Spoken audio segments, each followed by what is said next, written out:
ስንጾም እንዴት እንጾም የሚለውንና ከዚያው ጋር ተያይዞ የኔታ እንዲያነሱት ሐዋርያው ቅዱስ ጳውሎስ ለሮሜ ሰዎች በላከው መልእክቱ ምዕራፍ 10 ከቁጥር 4 ላይ የሚያምኑ ሁሉ ይጸድቁ ዘንድ ክርስቶስ የሕግ ፍጻሜ ነውና የሚለው ይብራራ የሚል ጥያቄ ተጠይቋል። ስለዚህ በዚያው አያይዘው የኔታ እንዲያነሱት። እንዴት ዋላችሁ? እንዴት አመሻችሁ? አረ ጮክ ብላችሁ እግዚአብሔር ይመስገን በሉ። እንዴት አመሻችሁ? እንኳን አደረሳችሁ። ለምኑ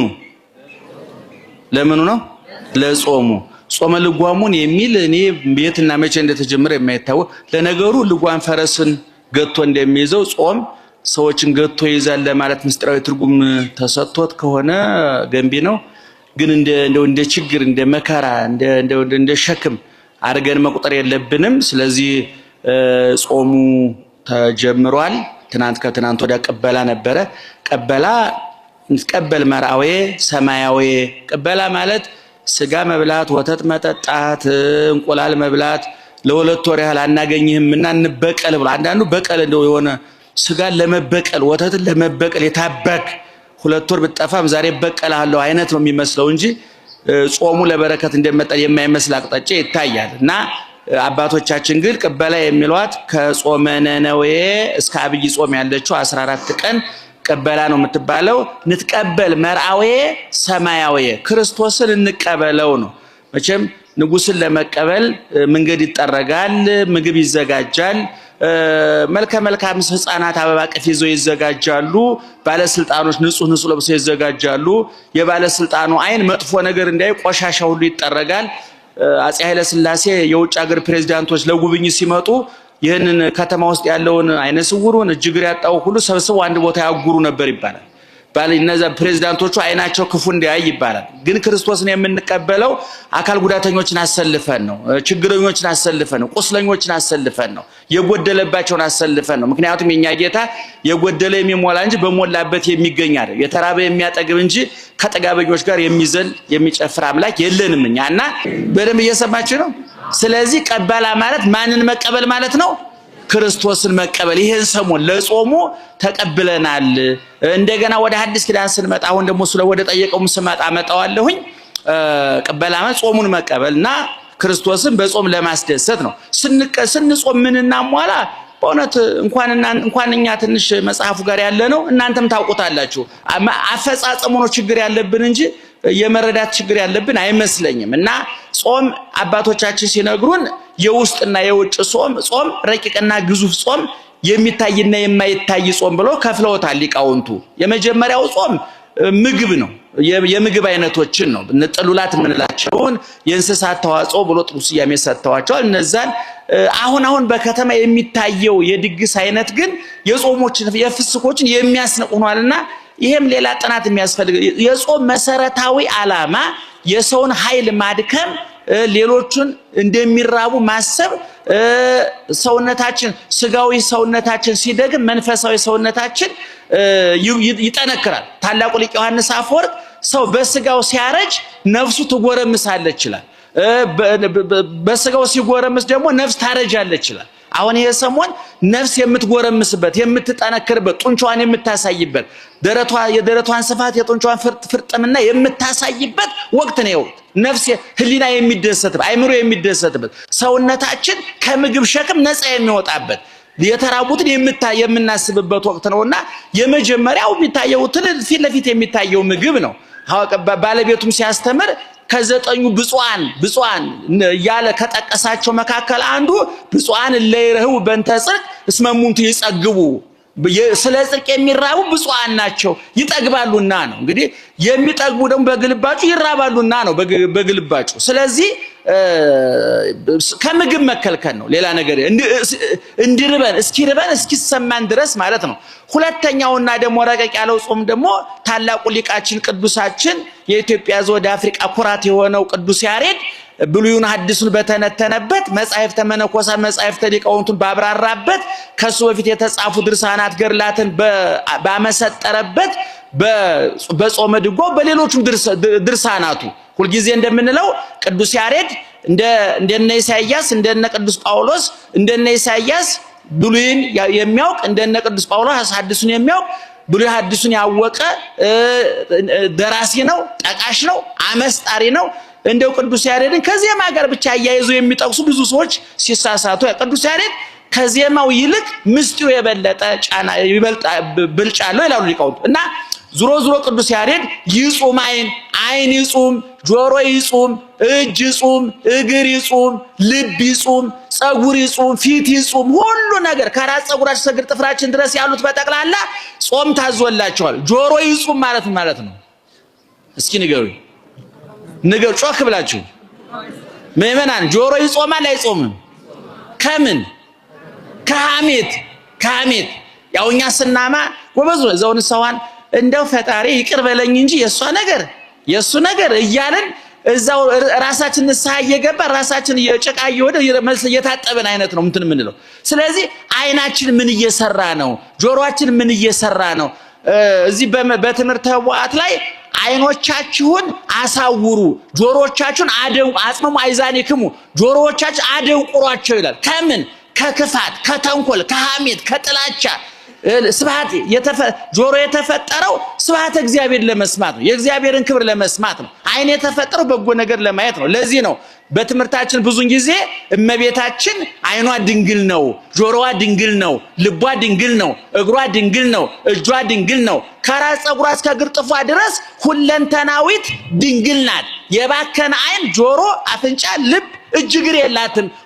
በግልባጩ ደግሞ ሔዋን ሁለመናዋ የፈራረሰ ድንግልናዋ የጆሮዋ የአይኗ የጆሮዋን ድንግልና ዲያብሎስ ወሰደ። እሱን ስትሰማ የአይኗን ድንግልና የበለሱን ፍሬ ስታይ ተወሰደ። የእጇ ድንግልና የበለሱን ፍሬ ስትቆርጥ ተወሰደ። የእግሯ ድንግልና ወደ በለሱ ፍሬ ስትገሰግስ ተወሰደ። የልቧ ድንግልና ትዕቢትን ስታስብ ተወሰደ። ስለዚህ ሔዋን ከራስ ጸጉሯ እስከ እግር ጥፍሯ ድረስ መላ ክብሯን አጣች። ጆሮዋ ረከሰ፣ አይኗ ረከሰ፣ እጇ ረከሰ፣ እግሯ ረከሰ፣ ልቧም ረከሰ። የሷን የካሰችላ መካሻዋ ደግሞ ድንግል ማርያም ቅድም እንዳልኳችሁ ሔዋን ሰይጣንን አይታ ያረከሰችውን አይን፣ የበለሱን ፍሬ አይታ ያረከሰችውን አይን ክርስቶስን በማየት መልአኩ ቅዱስ ገብርኤልን በማየት ድንግልናውን አስጠበቀችው። ሔዋን የበለሱን ፍሬ በመቁረጥ ያረከሰችውን እጅ ፍሬ ሕይወት ክርስቶስን በመታቀፍ አስከበረችው። ሔዋን ወደ በለሱ በመገስገስ ያረከሰችውን እግር ወደ ቤተ መቅደስ በመገስገስ አስከበረችው። ሔዋን የምድርና የሰማይና የምድር ንግስት ሲላት ደስ ሲላት የልቧ ድንግልና በትዕቢት እንደተወሰደ ድንግል ማርያም ደግሞ እፎኑ ይከውነኒ ይሄ እንደምን ይሆንልኛል አይገባኝም በማለት የልቧን ድንግልና አስጠበቀችው። ስለዚህ ምእመናን የጆሮ ድንግልና አለ ክፉ የማይሰማ፣ የአይን ድንግልና አለ ክፉ የማያይ፣ የእጅ ድንግልና አለ በሰው ወንጀል የማይፈር፣ በሰው ላይ አደጋ የማያመጣ፣ ጠመንጃ የሚያቀባብል፣ ቦምብ የሚያቀባብል፣ ሌላ ተንኮል የሚሰራ እጅ ድንግልናውን አጥቷል ማለት ነው። ስለዚህ ስንጾም እዚህ ውስጥ ያላችሁ ሰዎች እንግዲህ የአይናችሁ ድንግልና ምን ያህል እንደሆነ እናንተ ታውቁታላችሁ። እንግዲህ በዚህ በአይነ ጉዳይ እኔ የኛ ድንግል ነው እስካሁን ድረስ የኛ ምንም አላየም እስካሁን ድረስ። ደህና ዋላችሁ። ስለዚህ ጾም ስንት አይነት ነው ምእመናን? ጾም ስንት አይነት ነው? የመጀመሪያው ከምግብ ከጥሉላት መባልዕት ከለምለም ከእንስሳት ተዋጽኦ ብለው ታውቁታላችሁ እሱን። ሁለተኛው ዋነኛው ግን ብዙዎቻችን የሚሳነን ይሄኛው ነው። ይሄ ቅድም የተነተንኩት ማለት ነው። ቅድም የተነተንኩት የአይን የጆሮ የነዚህ ጠቅላላነት ከተጠበቁ ሰው በጤና ይኖራል ማለት ነው። ዮሐንስ አፈወርቅ የአይምሮአችን ጉዳይ የሚያስፈጽምባቸው የውጭ ሕዋሳት አሉ ይላል። ሰው በቦክስ ለመማታት እቅድ የሚያወጣው በጭንቅላቱ ነው። ቦክስ የሚማታው ግን በምኑ ነው? በእጁ ነው። ሰው ወደ ተንኮል ቦታ ጠንቋይ ቤት ሊሄድ ብሎ የሚያስበው በምኑ ነው? በጭንቅላቱ ነው። ጉዳይ አስፈጻሚ ግን ማን ነው? እግር ነው። የመንግስትን እቅድ ፖሊስ እንደሚያስፈጽመው የአይምሮን እቅድ የሚያስፈጽሙ እነጅ እግር ናቸው። ስለዚህ እነሱን እንደው እነጅ እግር 10 ጊዜ ከመታጠብ ይልቅ በቁም ነገር ከክፉ ነገር መጠበቅ ማለት ነው። ይሄንን እንግዲህ ቅድም ወንድማችን ካብራራዋ ጋር አብራችሁ ሰፍታችሁ አዳምጡን። ሌላው ሁለተኛው ጥያቄ በዚህ ለምን ጨምሯል? ህሊና ጨምር አይ ጾም ላይ ጨምርበት ብዬ ነበር የለኝም ብሏል። ሁለተኛው ጥያቄ ክርስቶስ የሕግ ፍጻሜ ነው ማለት ምን ማለት ነው የሚለውን ትንሽ ደቂቃ ወስጄ ላብራራ። ኦርቶዶክሳዊ ተዋሕዶ ቤተክርስቲያን ቅዳሴዋ፣ ውዳሴዋ፣ ማህሌቷ፣ ሰዓታቷ አጠቃላይ አገልግሎቷ 99.9% ሳይሆን 100% በክርስቶስ ላይ የተመሰረተ ነው። ለክርስቶስ የምናቀርበው ምስጋና ከሌሎች ጻድቃን ቅዱሳን ጋራ ከመላእክት ጋራ ከመቤታችን ጋራ ተመዛዝኖ ሚዛን ይደፋል። ኢየሱ ይበልጣል አይደለም እንለውኛ እዛ ድርድር ውስጥ አስገብተናል። ይሄን ምእመናን በደንብ እንድትሰሙን እንፈልጋለን። እዛ ድርድር ውስጥ አንገባም። ክርስቶስ ከመቤታችን ጋር ምስጋና አይካፈልም፣ ከመላእክት ጋር አይካፈልም፣ ከጻድቃን ጋር አይካፈልም፣ ከፍጡራን ጋር አይካፈልም። እሱ ራሱን ችሎ ውሃ ልኩ መሰረቱ መደምደሚያው ጉልላቱ አልፋና ኦሜጋ ርዕስ ወማይለክት ዳህራዊ ወቀዳማዊ ራስና መጨረሻና መጀመሪያ ፊተኛና ኋለኛ አልፋና ኦሜጋ ማን ነው? በአንድ ድምፅ ጮክ ብላችሁ ንገሩኝ። ኢየሱስ ድገሙት። ኢየሱስ አልፋ እኔ አልፋና ኦሜጋ ስል እናንተ ኢየሱስ ክርስቶስ ብለ አልፋና ኦሜጋ መጀመሪያና መጨረሻ ፊተኛና ኋለኛ የነበረ ያለ የሚኖር ኢየሱስ ክርስቶስ ነው። ይሄ በኦርቶዶክሳዊ ተዋሕዶ ቤተክርስቲያን ትምህርት በተለይ በሐዲስ ኪዳን ከዛ ደግሞ በመጻሕፍተ ሊቃውንትና ያንተን ተርሰው በተጻፉ መጻሕፍት በጠቅላላ ይሄን ስም ማብራራት ነው። ይሄ ውድ ስም ነው፣ እንቁ ስም ነው። ሰማይና ምድርን ያንቀጠቀጠ አጋንንትን የቀጠቀጠ አለት ተራራውን ያቀለጠ ለውራን ብርሃን ለአንካሶች እግር ለተራቡት የሚበላ ዳቦ ለተጠሙት የሚጠጣ ውሃ ለተራቆቱት እርቃን ሸፋኝ በሞት ላይ የነገሰ ሕይወት በመቃብር ላይ የታወጀ ትንሣኤ አዲስ ሕይወት የናኘ ምትክ አልባ ተወዳዳሪ የሌለው ዘላለማዊ ስም ነው። ይሄ በቅዳሴያችን ብትሄዱ በማህሌታችን ብትሄዱ በሰዓታታችን ብትሄዱ በሁሉ መጽሐፍ በገርሉ በድርሳኑ በተአምሩ የጊዮርጊስ ገርል ቢነበብ የተክለ ሃይማኖት ገርል ቢነበብ የቅዱስ ሚካኤል ድርሳን ቢነበብ የመላእክት ድርሳን ቢነበብ የሊቃውንት ድርሳን ቢነበብ መጻሕፍት ብሉይ ቢተረጎም ሐዲስ ቢመሰጠር ሌሎች መጻሕፍት ቢተነተኑ ቢበለቱ ቢመሰጠሩ የዞረ ድምር ውጤታቸው ማንና ጉልቶ ማሳየት ነው። ጮክ ብላችሁ ንገሩኝ። ማንና ጉልቶ ማሳየት ነው? ኢየሱስ ክርስቶስን ማሳየት ነው። ልብ አድርጉ። በዮሐንስ ወንጌል ምዕራፍ 3 ቁጥር 35 እንዲህ የሚል ተጽፏል። በልጁ ያመነ የዘላለም ሕይወት አለው። በማን ያመነ ምን አለው? የዘላለም ሕይወት። ልጁ የማን ልጅ? የአብ ልጅ። እዛ ወንጌል ላይ ምዕራፍ 3 ቁጥር 16 ላይ እስመ ከመዛ አፍቀሮ እግዚአብሔር ለዓለም እስከ ወልዶ ዋሕደ መጠወ ወሀበ ቤዛ ለኩሉ። እግዚአብሔር አብ ማለት ነው። በዚህ ቋንቋ እግዚአብሔር አብ ዓለምን እንዲሁ ወዶታል አለ። እንዴት ወዶታል? እንዴት ወዶታል? እንዲሁ። ልብ አድርጉ። የኔና የናንተ ፍቅር እንኳን እንዲሁ በማንጠልጣያ እንኳን መቆየት አልቻለም። መልካቸውን ብለን ያፈቀርናቸው ሰዎች ፊታቸው ተሸብሽቦ አይናቸው ፈዞ ጥርሳቸው በልዞ ጸጉራቸው ተመልጦ ወገባቸው ጎብጦ አድራሻቸው ጠፍቶ ፍቅራችን ረግፏል። የኛ ፍቅር ጥርስ ላይ የተመሰረተ ስለሆነ ጥርሱ ሲረግፍ አፍሮ ይረግፋል። አይን ላይ የተመሰረተ ስለሆነ አይኑ ሲፈስ አብሮ ይፈሳል። ጸጉር ላይ የተመሰረተ ስለሆነ ጸጉሩ ሲሸብት አብሮ ይሸብታል። ወጣትነት ላይ የተመሰረተ ስለሆነ ስናረጅ አብሮ ፍቅራችን ያረጃል። እግዚአብሔር ዓለምን ግን እንዴት አድርጎ ወደደው አልኳችሁ? እንዲሁ ወደደው። ያለምንም መነሻ አይናችንን፣ ጥርሳችንን፣ ጸጉራችንን፣ ሀብታችንን፣ ጉልበታችንን ብሎ ሳይሆን እንዴት አድርጎ ወደደን?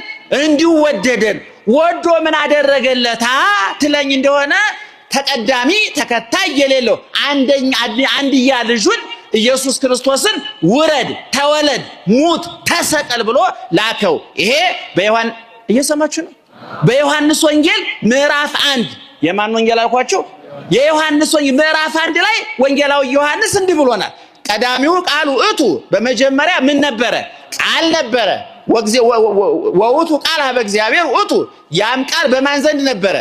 በእግዚአብሔር ዘንድ ነበረ።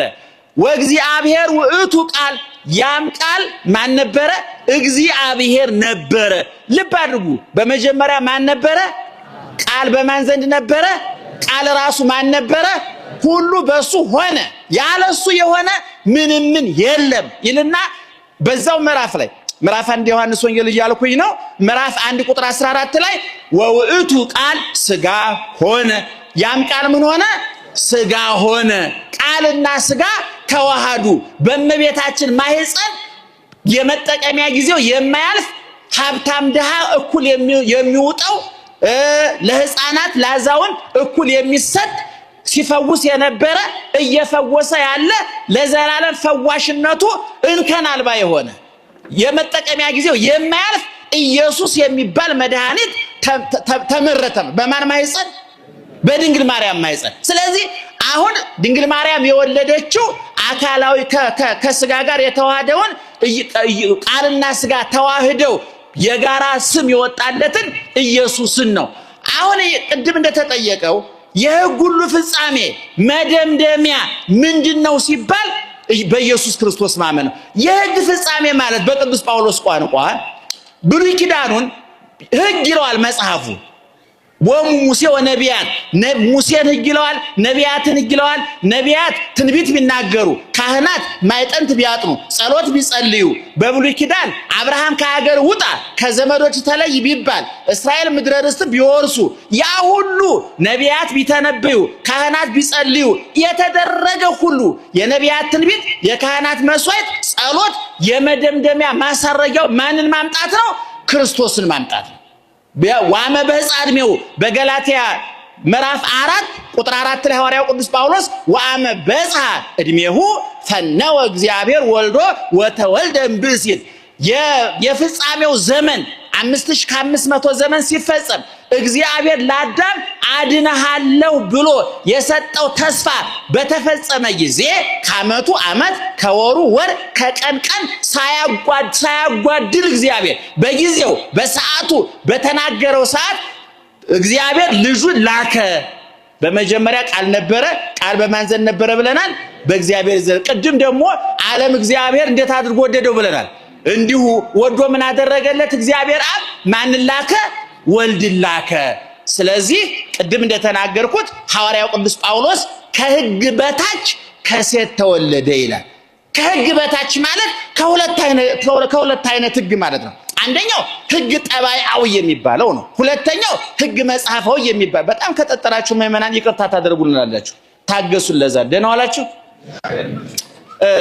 ሕግ ጠባይአዊ ማለት መሰላችሁ ለምሳሌ አንድ ልጅ እንደተወለደ ውሃ ይጠጣል ምእመናን ወንዶቹ ተረጋጉ እናንተ ምንም መረጃ የላችሁ እናቶች አንድ ልጅ እንደተወለደ ምን ይሆናል ይርበዋል አይረበውም ምን ይደረግለታል አቤት የእናቱን ጡት ይጠባል እናቱ ጡጫ ውሃ አይጠጣም ታውቃላችሁ እስከ ስንት ወር ድረስ ውሃ የማይጠጣው እስከ ተረሳችሁት ማለት ነው አዲስ የምትወልዱ መረጃ ሰብስቡ ነው እንደተወለዱ ውሃ ግታችሁ ልጃችሁ እንዳታጡ አሁን ሕፃኑ ከእናቱ ማህፀን እንደወጣ ይጮሃል በሁለት ምክንያት ይላሉ አባ አንደኛ አዲስ አየር ስለሆነ ነው ይላሉ ሁለተኛ ወደፊት አርጅቶ ከ80 ዓመት በኋላ የሚቀበርበትን አፈር ረቂቅ መልአክ አመጡ አቅምሶት ነው ያልቃውንቱ ሁለተኛና ዋነኛው ምክንያት ግን ይርበዋል ሲርበው እናቱ ጡት ይሰጡታል አሁን ሳይንቲስቶቹ አጥንተው በጻፉልን መሰረት ከእናቱ ጡት ጫፍ ላይ ትንጥ ይወሃለች አሉ የተመጠነች ውሃ በጣም የሚገርማችሁ ነገር እግዚአብሔር የሰራቸውን በተፈጥሮ ሰርቶ ለኛ የሰጠን ነገሮች ሳይንስና ቴክኖሎጂ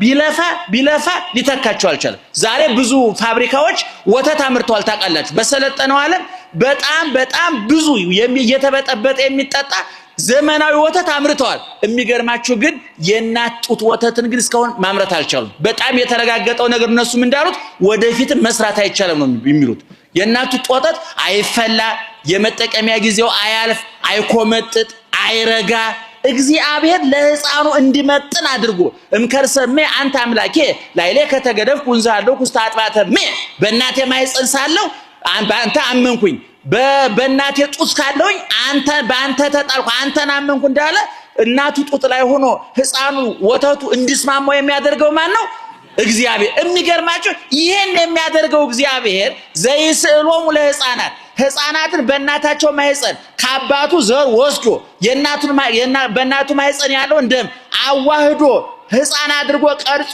9 ወር ከ5 ቀን ልጅ ሆኖ እንዲወለድ የሚያደርገው ማን ነው? እግዚአብሔር። ይሄ እግዚአብሔር ደግሞ 5500 ዘመን ሲፈጸም ራሱ ሕፃን ሆኖ መጣ። ሕፃን ተወልደ ለነ ወልድ ተውህበ ለነ ሕፃን ሆኖ መጣ።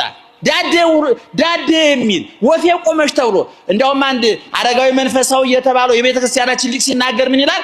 አንሰ አስተበጽ አረፍተ ቤቱ ለዮሴፍ የዮሴፍ ወጸበለኒ ዘኬደ በገሪው እኔ ይላል ሊቁ የዮሴፍን ቤት ወለሉን አደንቃለሁ ይላል። ክርስቶስ ዳዴ ብሎ ያደገበት ነው። የቤቱን ሕፃናት ሊቆሙ ሲለማመዱ ምን ይዘው ነው የሚለማመዱት? ወንበር ከሌለስ ግርግዳ እያያዙ እንዲሽከረከሩ የለ። ክርስቶስ ሕፃን ሆኖ የዮሴፍን ቤት ግርግዳውን እየያዘ ወፌ ቁመሽ ተለማምዷል። አያ ከሕግ በታች ተወለደ ማለት ሕግ ጠባያዊ ማለት ቀስ በቀስ ማደግ። መቼም አንድ እንደተወለደ እንደው ክትፎ አምጡ ካለ መቅሰፍት ነው ይላል። የ3 ዓመት ሕፃን እስቲ ቁርጥ አምጡ ካለ ይሄ እንግዲህ ገና ሳይኖር አብዷል ማለት ነው፣ ጤነኛ አይደለም። በአንጻሩ ደግሞ የ20 ዓመት ልጅ ማየጡት ወለጠዋ ካለ ይሄም ሌላ ብደት ነው። ሁለቱም ልክ አይደለም። ተፈጥሮ የመደበልናል። አሁን ክርስቶስ ልብ አድርጉ ዳዴ እያለ ያደገው ማን ነው? ክርስቶስ። ወፌ ቆመች እያለ ያደገው ማን ነው? ክርስቶስ። በ40 ቀኑ በእናቱ ጀርባ ታዝሎ በእናቱ ቅፍ ሆኖ ቤተ መቅደስ የሄደው ማን ነው? ክርስቶስ። ከሕግ በታች ስለተወለደ እንደኛ ቀስ በቀስ አደገ። አያችሁ ያ ሰማይና ምድር የወልደዊ ከለሃኳን ገብራን የወልሃኳን እጆች ፈጠሩኝ ተብሎ ሰማይና ምድር እዴ ሳረረት አለ ሰማይ ወየማኔ ሳረረት አለ ምድር ወየማኔ አጽናቶ ለሰማይ በኢሳይያስ አድሮ እጀ ምድርን ሰራች ቀኘ ሰማዩን አጸናች ብሎ የተናገረ እግዚአብሔር አሁን ደግሞ ትንሽ እጅ አለችው፣ ትንንሽ ጣቶች አሉት፣ ትንንሽ አፍንጫ፣ ትንንሽ ጥርሶች፣ ትንንሽ አይን ያለው ትንሽ የሕፃን ሆኖ መጣ። ማን? ጮክ ብላችሁ ነገሩኝ። እግዚአብሔር ነው። ሊቃውንትን አድንቀው አልወጣላቸው ያለው ፈጣሪነቱ አይደለም፣ አምላክነቱ አይደለም። ያ ረቂቁ አምላክ ገዝፎ ሰማያዊ አምላክ ምድራዊ ሆኖ ሕፃናትን በእናታቸው ማህፀን ቀርጾ እናታቸው የበላችሁ ሳይጫናቸው የጠጣችሁ ትን ሳይላቸው በእናታቸው ማህፀን በትብት አማካኝነት እየተመገቡ እናታቸውን የሚተነፍሱትን እየተነፈሱ እንዲወለዱ የሚያደርግ ማን ነው? እግዚአብሔር። ያ እግዚአብሔር ደግሞ ምን ሆኖ መጣ? በድንግል ማርያም ራሱ ሕፃን ሆኖ መጣ። እመቤታችን ልክ እንደናንተ ጸንሳ 2 ወር ሞላኝ፣ 3 ወር ሞላኝ፣ 6 ወር ሞላኝ፣ 9 ወር ሞላኝ ብላ ነው የወለደችው እንደናንተው። እሷ የእናቶችን ሕግ አላፋለሰችም፣ እሱም የሕፃናትን ሕግ አላፋለሰም። ይሄ ሕግ ጠባይአዊ ይባላል። እየሰማችሁ ነው? ምን ይባላል አልኳችሁ? ሕግ ጠባይአዊ ተፈጥሯዊ ሕግ ማለት ቀስ በቀስ ማደግ ልቀ በበህቅ እንዘይት የዘዝ ለአዝማዲው ሉቃስ ወንጌል ምዕራፍ 2 ላይ ለቤተሰቦቹ እየታዘዘ ይላል። እንጨት እየሰበረ ውሃ እየቀዳ አድጓል ክርስቶስ። ይሄ ነውር አይደለም፣ ወንጀል አይደለም። ወንጌላውያንም ሳያፍሩ ጽፈውለታል። ተርቧል ብለው አጠገበ ብቻ ብለው አላለፉም። ተርቧል ብለዋል። ውሃውን ወይን አደረገ ብቻ ብለው አላለፉም። ተጠምቷል ብለዋል። ሙት አስነሳ ብቻ አላለፉም። ሞተ ብለዋል። የተቀበረ አስነሳ ብቻ ብለው አላለፉም። ራሱ ተቀበረ ብለዋል። ለምጻም አነጻ ብቻ ብለው አላለፉም። ራሱ ቆስሎ ሰውነት ተዥጎርጉሯል ብለዋል። እየሰማችሁ ነው? ስለዚህ ኢየሱስ ክርስቶስ ሕግ ጠባያዊን እየፈጸመ ሕግ መጽሐፋዊ ማለት ደግሞ ምን ማለት ነው? ቤተ መቅደስ በ40 ቀን ቤተ መቅደስ መሄድ። እመቤታችን በብሉይ ኪዳን በኦሪት ዘሌዋውያን ምዕራፍ 12 ላይ ወንድ ልጅ በ40 ቀኑ ሴት ልጅ በ80 ቀኗ ወደ ቤተ እግዚአብሔር ይምጡ ብሎ እግዚአብሔር በሙሴ አማካኝነት በሰጠው መመሪያ መሰረት እመቤታችን እስራኤላዊት ናት፣ ኦሪታዊት ናት። ሕጉን ተከትላ ሰራየ ሕግ ሐጋጌ ሕግ የሆነ እግዚአብሔር ራሱ ሕግ አውጪ ሕግ ፈጻሚ ነውና ባለቤቱ በእናቱ እቅፍ ሆኖ ቤተ መቅደስ ነው። የሕግ መጽሐፋዊ ይባላል። በ12 ዓመቱ ለያስተን የተባይተ ከሰለስተ ጊዜያት ለለ ዓመት በዓመት 3 ጊዜ ማንኛውም ወንድ ልጅ እስራኤላዊ ከሆነ በቤተ መቅደስ ይገኝ ተብሎ በተሰጠው መመሪያ መሰረት ኢየሱስ ክርስቶስ በ12 ዓመቱ ቤተ መቅደስ ታይቷል። እየሰማችሁ ነው? ስለዚህ ኢየሱስ ክርስቶስ ስንት ነገር እየፈጸመ አደገ? አልሰማችሁ? ስንት ነገር ፈጸመ? ሁለት ነገር። ህግ ጠባያዊ ህግ በ40 ቀን ቤተ መቅደስ መግባት ህግ መጽሐፋዊ ነው፣ ህግ ጠባያዊ ነው? ንገሩኝ። ህግ መጽሐፋዊ ነው። ቀስ በቀስ ማደግ ትንሹ ድክ ሲል የነበረ ህፃን በዮሴፍ ቤት በእመቤታችን እጭኗ ላይ ተቀምጦ ጡቶቿን ይዞ ሲጠባ የነበረው እግዚአብሔር ጸጉሩን እያሻሸች ጉንጩን እየሳመች አይኑን ስታይ የነበረ እግዚአብሔር በጀርባዋ አዝላ በግብጽ በረሃ የተንከራተተችለት እግዚአብሔር ህፃናትን በእናታቸው ማህፀን የሳለ ራሱ ህፃን የሆነው እግዚአብሔር 30 ዓመት ሲሞላው ደግሞ በዮሴፍ እጅ ተጠመቀ። ዛሬ የ30 ዓመት ወጣት የሚሆነውን ያህል ማለት ነው። እና የህግ ፍጻሜ ነው ማለት ግን ቅድም እንዳልኳቸው በብሉይ ኪዳን የተደረገው ይሄን ብታደርግ ትድናለህ፣ ይሄን ብታደርግ ትጠፋለህ ተብሎ በብሉይ ኪዳን ተሰጥቶ የነበረው ህግ በጠቅላላ በማን ፍጻሜ ያገኘ? በክርስቶስ ፍጻሜ ያገኘ። ኦሪትን የፈጸመ ሳይሆን አሁን በልጁ ያመነ ምን አለው?